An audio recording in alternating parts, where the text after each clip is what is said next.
भक्तजनों, माताओं, बहनों, सादर जय श्री कृष्ण। हमारे YouTube चैनल में आप सभी का बहुत बहुत स्वागत है। मैं हूं आपके साथ आचार्य धर्मेंद्र शास्त्री। आज हम आपको पाप मोचनी एकादशी की दिव्य और ज्ञानमयी कथा सुनाने जा रहे हैं।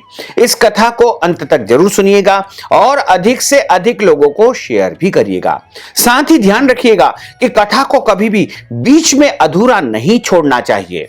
यदि आप एकादशी का व्रत करते हैं और कथा सुनते हैं तो आपको एकादशी का पूरा पुण्य लाभ प्राप्त हो सकेगा। और यदि एकादशी का व्रत किसी कारणवश नहीं कर पाते हैं, इस स्थिति में भी यदि आप पाप मोचनी एकादशी की कथा का श्रवण करेंगे तो निश्चित तौर से आपको एकादशी का पूरा पुण्य लाभ प्राप्त हो सकेगा। पूरे वर्ष में 24 एकादशी आती है, लेकिन जिस साल अधिक मास आता है उस वर्ष 2 एकादशी अधिक होती है। इस प्रकार कुल मिलाकर के 26 एकादशी आती है। प्रत्येक माह में कृष्ण पक्ष तथा शुक्ल पक्ष दोनों ही पक्षों में अलग अलग एकादशी आती है और दोनों ही एकादशियों का भिन्न भिन्न महत्व धर्म ग्रंथों और पुराणों में बताया गया है। एकादशी का व्रत सबसे बड़ा व्रत होता है, क्योंकि भगवान की सबसे प्रिय यदि कोई व्रत होता है तो वह एकादशी का ही व्रत होता है। और एकादशी का व्रत करने से मनुष्य के जन्म जन्मांतर के पाप दोष पीड़ाएं नष्ट हो जाते हैं और उसके पुण्यों का उदय होता है। इसी प्रकार जो एकादशी प्रत्येक माह में आती है उसका व्रत सभी मनुष्यों को करना चाहिए।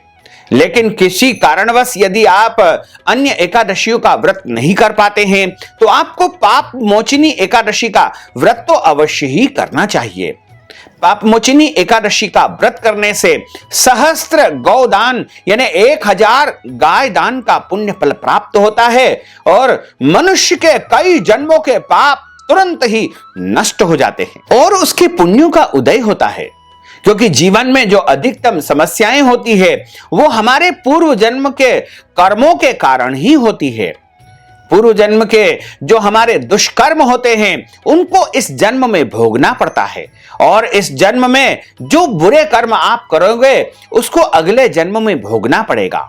इसलिए यदि आप अपने जन्म जन्मांतर के पापों को नष्ट करना चाहते हैं तो आपको पाप मोचनी एकादशी का व्रत करना चाहिए और इस एकादशी की कथा का श्रवण भी करना चाहिए।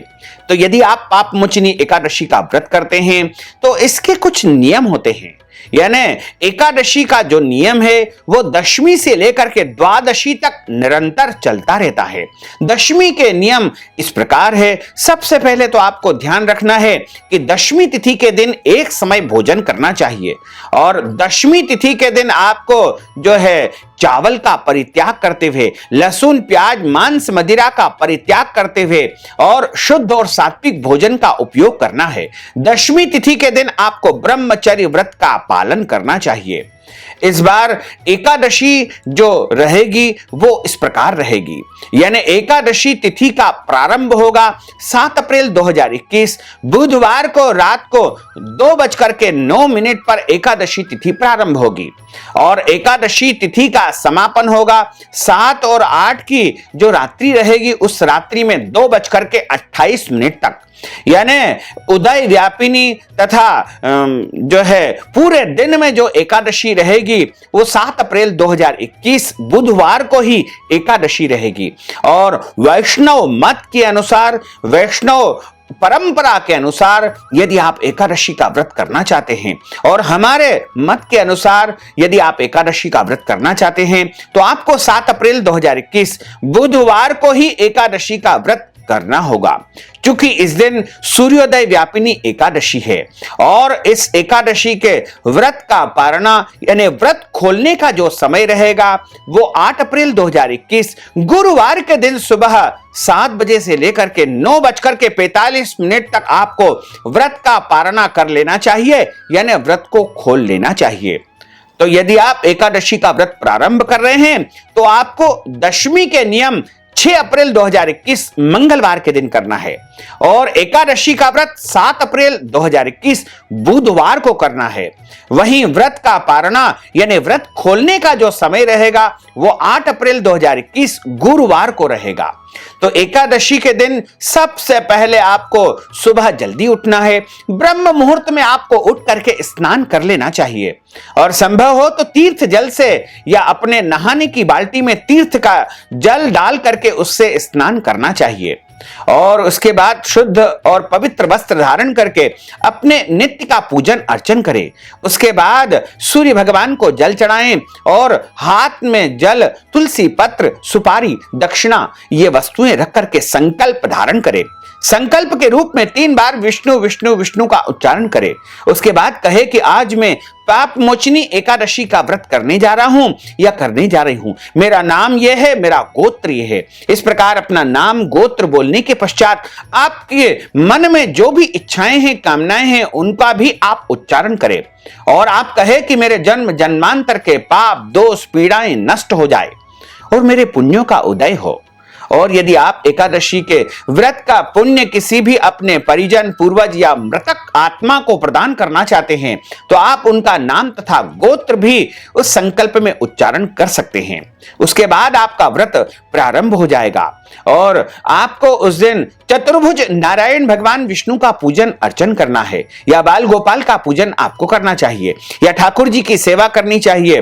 तो आप एक चौकी के ऊपर पीला या लाल कपड़ा बिछा करके उसके मध्य में अपने प्रभु के स्वरूप को विराजित करें और संभव हो तो दाहिने हाथ की तरफ में कलश की स्थापना करें।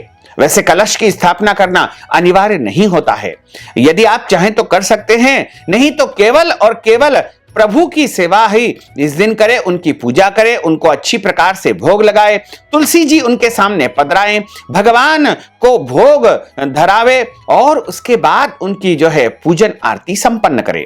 इसके बाद जो फलाहार आप ग्रहण करना चाहते हैं, क्योंकि इस दिन फलाहार के रूप में सर्वोत्तम फलाहार यदि बताया है तो वो दूध से बनी मिठाई और फल को ही सर्वोत्तम फलाहार माना गया है।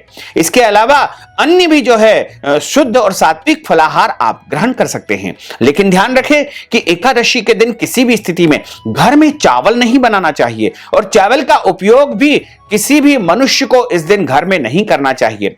लहसुन, प्याज, मांस, मदिरा, अभक्ष भक्षण का उपयोग तो बिल्कुल भी एकादशी के दिन नहीं करना चाहिए और एकादशी की कथा का श्रवण जरूर करना चाहिए। कथा हमेशा ब्राह्मण के मुख से सुनना चाहिए और कथा सुनने के बाद में ब्राह्मण को अपनी श्रद्धा और भक्ति के अनुसार कुछ न कुछ दान दक्षिणा भी अवश्य प्रदान करना चाहिए। एकादशी के दिन प्रत्येक मनुष्य को ब्रह्मचर्य व्रत का पालन करना चाहिए, यानी पति पत्नी को एक दूसरे से दूरी बना करके रखना चाहिए। एकादशी के दिन दाढ़ी कटिंग नहीं करवाना चाहिए और शरीर के अंग के कोई भी बाल इस दिन नहीं कटवाना चाहिए।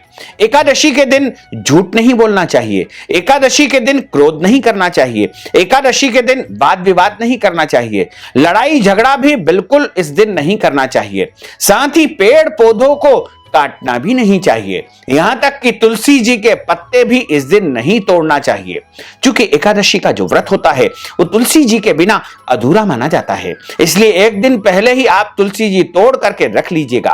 तुलसी जी कभी भी बासी नहीं होती है। चढ़े हुए तुलसी जी के पत्तों को भी धो करके बार बार आप उपयोग कर सकते हैं। यहां तक कि तुलसी जी के चूर्ण और मंजरी जो सूखी हुई होती है उनका भी उपयोग आप बार बार कर सकते हैं। और एकादशी के दिन यदि आपके घर में कोई भी मांगने वाला याचक या जरूरतमंद या भिखारी आता है तो उसको खाली हाथ नहीं लौटाना चाहिए, यानी कुछ न कुछ श्रद्धा और भक्ति के साथ उसको दान पुण्य अवश्य ही करना चाहिए। एकादशी के दिन घर के बड़े बुजुर्ग, माता पिता, सास ससुर या अन्य वरिष्ठ या बड़े व्यक्तियों का अनादर नहीं करना चाहिए, उनकी सेवा करनी चाहिए, उनका सम्मान करना चाहिए। एकादशी के दिन शास्त्रों की, ब्राह्मणों की, देवी देवताओं की कभी भी गलती से भी बुराई नहीं करना चाहिए। यहां तक कि साधु संतों की भी निंदा स्तुति इस दिन बिल्कुल नहीं करना चाहिए। एकादशी को रात्रि जागरण करने का विधान है।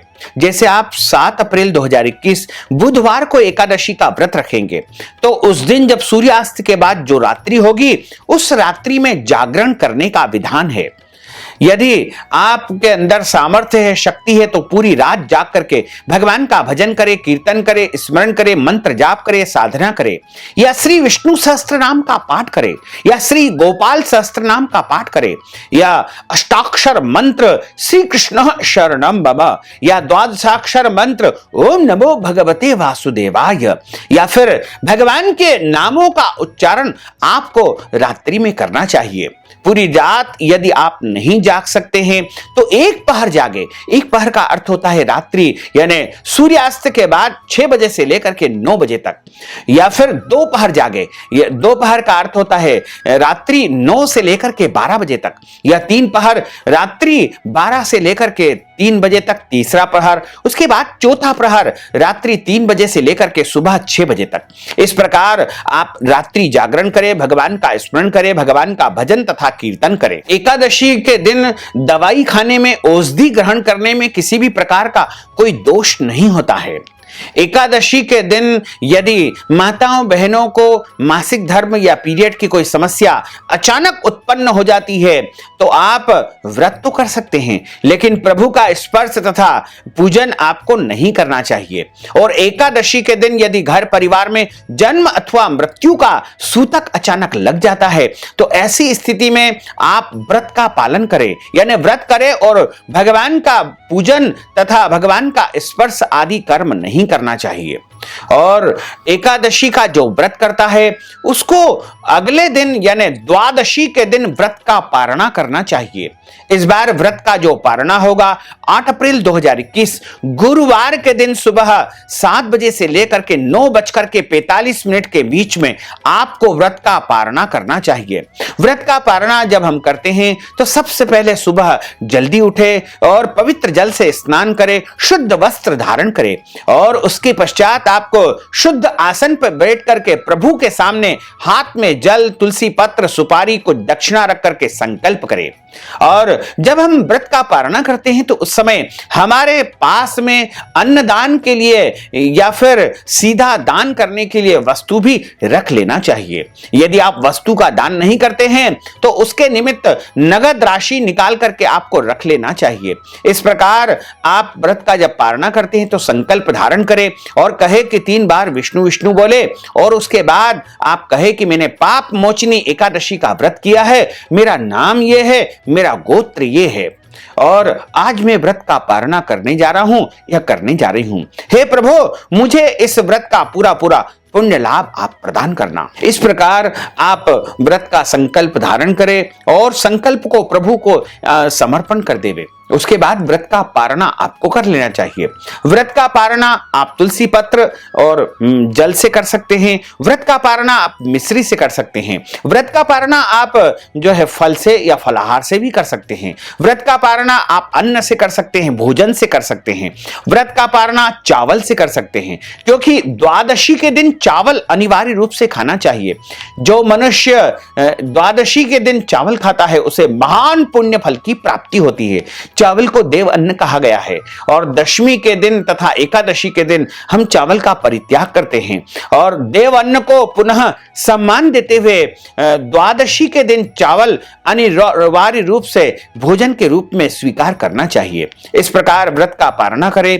और आप एकादशी और द्वादशी के दिन गौदान या वस्त्र दान कर सकते हैं, स्वर्ण दान, भूमि दान, तिल दान, या ब्राह्मणों को फलाहार एकादशी के दिन और भोजन जो है द्वादशी के दिन करवाना चाहिए। तो यदि आप एकादशी के निमित्त कुछ भी दान पुण्य या फिर ब्राह्मण भोजन या फलाहार करवाना चाहते हैं तो आप हमारे माध्यम से भी करवा सकते हैं। अब हम आपको पाप मोचनी एकादशी की दिव्य और ज्ञानमयी कथा सुनाने जा रहे हैं। इस कथा को अंत तक जरूर सुनिएगा और अधिक से अधिक लोगों को शेयर भी करिएगा। कथा प्रारंभ करने के पूर्व गुरुदेव की स्तुति करेंगे, भगवान का आवाहन करेंगे, ताकि गुरुदेव की कृपा और प्रभु का सानिध्य हमारे साथ सदैव बना रहे। बोलिए श्री लक्ष्मी नारायण भगवान की जय, श्री वृंदावन बिहारी लाल की जय, गोपाल कृष्ण भगवान की जय। गुरुर् ब्रह्मा गुरुर्विष्णु गुरुर्देवो महेश्वरा, गुरु साक्षात् परब्रह्म तस्मै श्री गुरुवे नमः। श्री अखंड मंडलाकारं व्याप्तं येन चराचरं तत्पदं दर्शितं येन तस्मै श्री गुरुवे नमः।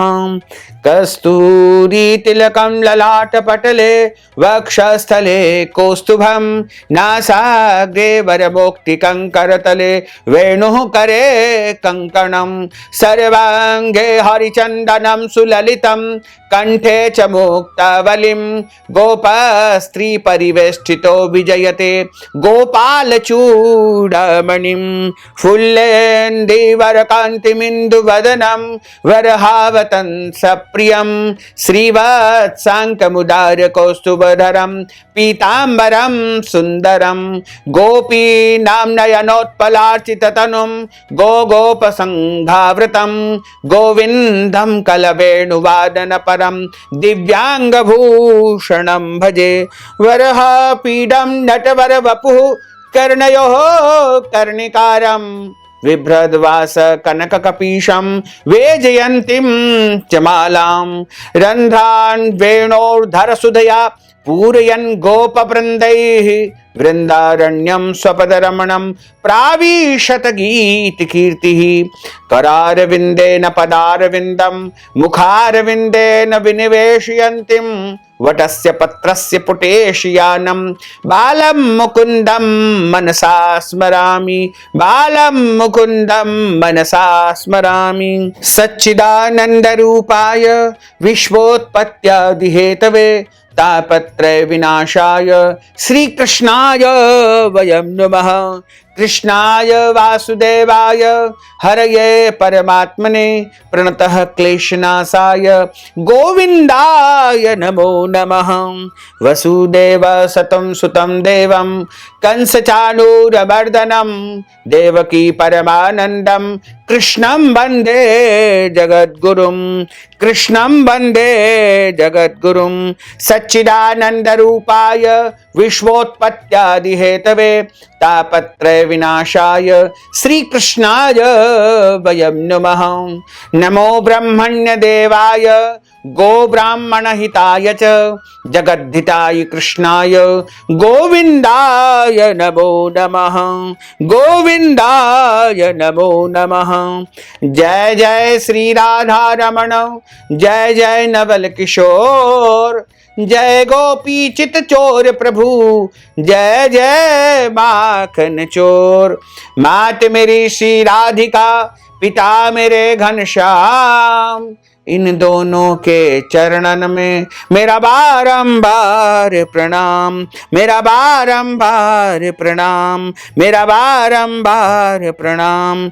मोहिनी मूरत श्याम की वो मन रही समाय, जो मेहंदी के पात में लाली रही समाय। धन यौवन एक दिन उड़ जाएंगे जैसे उड़े कपूर, मन मूरख तू राम भज, क्यों चाटे जगधूर, क्यों चाटे जगधूर। राम कृष्ण दो एक है, अंतर नहीं निमेष, इनके नयन गभीर है, इनके चपल विशेष, इनके चपल विशेष। बोलिए श्री वृंदावन बिहारी लाल की जय, गोपाल कृष्ण भगवान की जय, श्री राधे रानी सरकार की जय, श्री श्याम सुंदर यमुने महारानी की जय, श्री गिरिराज धरण की जय, श्री वल्लभाधीश की जय, श्री साईं जी महाराज की जय। पाप मोचनी एकादशी की जो कथा धर्म ग्रंथों और पुराणों में लिखी हुई है वो इस प्रकार है। एक समय की बात है, धर्मराज युधिष्ठिर ने भगवान कृष्ण को प्रणाम किया और उनसे कहा कि हे भगवान, आपने मुझे फाल्गुन माह के शुक्ल पक्ष की एकादशी के विषय में संपूर्ण विधि विधान समझाया। मुझे अत्यंत प्रसन्नता हुई। अब मैं हे जनार्दन आपके मुखारविंद से सुनना चाहता हूं कि चैत्र माह के कृष्ण पक्ष की एकादशी का क्या नाम है तथा इस एकादशी की विधि क्या है और इस एकादशी के दिन कौन कौन से देवता की पूजा करनी चाहिए और किस विधि से एकादशी का व्रत करना चाहिए। कृपा करके आप मुझे विस्तार पूर्वक सुनाइए। श्री भगवान बोले कि हे राजन, चैत्र माह के कृष्ण पक्ष की एकादशी का नाम पाप मोचनी एकादशी है। पाप मोचनी का अर्थ होता है, पाप का अर्थ होता है अपराध। हमारे द्वारा जाने अनजाने में जो भी अपराध हो जाते हैं उनको मोचनी का अर्थ होता है समापन करना या निवारण करना या नष्ट करना। तो पाप मोचनी एकादशी जो कि समस्त पापों को नष्ट करने वाली है और इसके व्रत के प्रभाव से मनुष्य के कई जन्मों के जन्म जन्मांतर के पाप नष्ट हो जाते हैं। यह सब व्रतों में उत्तम व्रत है। इस पाप मोचनी एकादशी के महात्म के श्रवण व पठन से समस्त पाप नष्ट हो जाते हैं। एक समय देवर्षि नारद जी ने जगत पिता ब्रह्मा जी से कहा कि महाराज, आप मुझसे चैत्र माह के कृष्ण पक्ष की एकादशी का विधान कहिए। ब्रह्मा जी कहने लगे कि हे नारद, आपने परोपकार की इच्छा से बहुत उत्तम प्रश्न किया है। अब मैं तुम्हें पापमोचिनी एकादशी की दिव्य कथा सुनाता हूं। चैत्र माह के कृष्ण पक्ष की एकादशी पापमोचिनी एकादशी के रूप में मनाई जाती है। इस दिन भगवान विष्णु का चतुर्भुज रूप में पूजन किया जाता है। इसकी कथा के अनुसार प्राचीन समय में कुबेर का चित्ररथ नामक एक रमणीक वन था। उस वन में देवराज इंद्र गंधर्व कन्याओं तथा देवताओं सहित स्वच्छंद विहार करते थे। एक बार की बात है, मेधावी नामक एक ऋषि भी वहां पर तपस्या कर रहे थे। वे ऋषि भगवान शिव के उपासक थे तथा अप्सराएं शिव द्रोहिणी अनंग दासी अनुचारी थी। एक बार कामदेव ने मुनि का तप भंग करने के लिए उनके पास मंजू घोषा नामक एक अप्सरा को भेजा। युवा अवस्था वाले मुनि अप्सरा के हाव भाव, नृत्य, गीत तथा मंजू घोषा के कटाक्षों पर मोहित हो गए। रति क्रीड़ा करते हुए उन ऋषि को 57 वर्ष व्यतीत हो गए। एक दिन मंजू घोषा ने पुनः स्वर्ग लोक जाने की इच्छा प्रकट की, लेकिन मुनि ने कहा कि अभी एक रात्रि और रुक जाओ, कल अगले दिन चली जाना। लेकिन मंजू घोषा ने उनकी बात को मान लिया और अगले दिन कहा कि अब तो मैं देवलोक अवश्य ही जाऊंगी। इस प्रकार उसने जो है मुनि से आज्ञा मांगी और आज्ञा मांगी तो मुनि ने विचार किया कि मुझे तो इसके साथ रति क्रीड़ा करते हुए 57 वर्ष और 9 माह व्यतीत हो चुके हैं। उन्हें अपनी गलती का एहसास हुआ, भान हुआ और उन्हें आत्मज्ञान हुआ कि मुझे रसातल में पहुंचाने का एकमात्र कारण यह अप्सरा मंजू घोषा ही है। और तुरंत उन्हें क्रोध आया। क्रोधित होकर उन्होंने मंजू घोषा को पिशाचिनी होने का श्राप दे दिया। उस श्राप को सुनकर के मंजू घोषा ने कांपते हुए ऋषि से मुक्ति का उपाय पूछा। तब मुनिवर ने पाप मोचिनी एकादशी व्रत रखने को कहा और अप्सरा को मुक्ति का उपाय बता करके स्वयं ऋषि अपने पिता च्यवन ऋषि के आश्रम में चले गए। पुत्र के मुख से श्राप देने की बात को सुनकर के च्यवन ऋषि ने पुत्र की घोर निंदा की तथा च्यवन ऋषि ने अपने पुत्र को भी आज्ञा दी कि जाओ तुम भी पाप मोचनी चैत्र कृष्ण एकादशी का व्रत करो। व्रत के प्रभाव से उन्हें भी पुण्यों की प्राप्ति हुई और इस व्रत के प्रभाव से मंजू घोषा अप्सरा पिशाचिनी देह से मुक्त होकर के देवलोक को चली गई। अतः हे नारद जी, जो कोई मनुष्य विधि पूर्वक इस व्रत को करेगा उसके सारे पापों की मुक्ति होना निश्चित है और जो कोई इस व्रत के महात्म को पढ़ता है, सुनता है, सुनाता है, उसके सारे संकट और कष्ट समाप्त हो जाते हैं। जब मनुष्य के पाप समाप्त हो जाते हैं तब उसके पुण्यों का उदय होता है। जब पुण्यों का उदय होता है तब उसे सांसारिक सुखों की प्राप्ति होती है। इसलिए पाप मोचनी एकादशी जीवन के समस्त पापों को नष्ट करने वाली एकादशी है। इस प्रकार पाप मोचनी एकादशी की कथा का यहाँ पर समापन होता है। बोलिए श्री वृंदावन बिहारी लाल की जय, गोपाल कृष्ण भगवान की जय। अच्युतम केशवम राम नारायणम कृष्ण दामोदरम वासुदेवम हरे, श्रीधरम माधवम गोपिका वल्लभम, श्री जानकी नायकम श्री रामचंद्रम भजे, जानकी मनोहरम सर्वलोक नायकम, श्री शंकरादि सेवितम पुण्य नाम कीर्तनम, श्री राम राम राम नाम राम नाम तायकम, राम कृष्ण वासुदेवा भक्ति मुक्तिदायकम, राम कृष्ण वासुदेवा भक्ति मुक्तिदायकम, राम कृष्ण वासुदेवा भक्ति मुक्तिदायकम, राम कृष्ण वासुदेवा भक्ति मुक्तिदायकम, राम कृष्ण वासुदेवा भक्ति मुक्तिदायकम। बोलिए श्री वृंदावन बिहारी लाल की जय, गोपाल कृष्ण भगवान की जय, श्री राधे रानी सरकार की जय, श्री द्वारकाधीश भगवान की जय, श्री श्याम सुंदर यमुने महारानी की जय, श्री गिरिराज धरण की जय, श्री वल्लभाधीश की जय, श्री गुसाई जी महाराज की जय। धर्म की जय हो, अधर्म का नाश हो, प्राणियों में सद्भावना हो, विश्व का कल्याण हो, सनातन धर्म की जय हो, गौ माता की जय हो, नगर बस्ती की जय हो, आज के आनंद की जय हो, कल के आनंद की जय हो, परसों के आनंद की जय हो, बरसों बरसों के आनंद की जय हो। ओम नमः पार्वती पते, हर हर महादेव हर। भक्तजनों, माताओं बहनों, यदि आप पाप मोचनी एकादशी के निमित्त कथा की दक्षिणा प्रदान करना चाहते हैं, वस्त्रदान, अन्नदान, गौदान, फलाहार के निमित्त धनराशि का दान या कोई भी दान पुण्य यदि आप करना चाहते हैं तो आप हमारे पेटीएम के माध्यम से, गूगल पे के माध्यम से, फोन पे के माध्यम से या अकाउंट नंबर के माध्यम से नगद राशि पहुंचा करके अपना नाम तथा गोत्र हमें बता करके पाप मोचनी एकादशी का पूरा पूरा पुण्य लाभ प्राप्त कर सकते हैं। साथ ही आपसे अनुरोध है कि इस ज्ञानवर्धक वीडियो को अधिक से अधिक लोगों को शेयर करिएगा, लाइक करिएगा, कमेंट करिएगा और यदि अभी तक आपने सब्सक्राइब नहीं किया तो अभी और इसी समय सब्सक्राइब अवश्य कर लीजिए। आपको और आपके पूरे परिवार को सादर जय श्री कृष्ण, सादर धन्यवाद।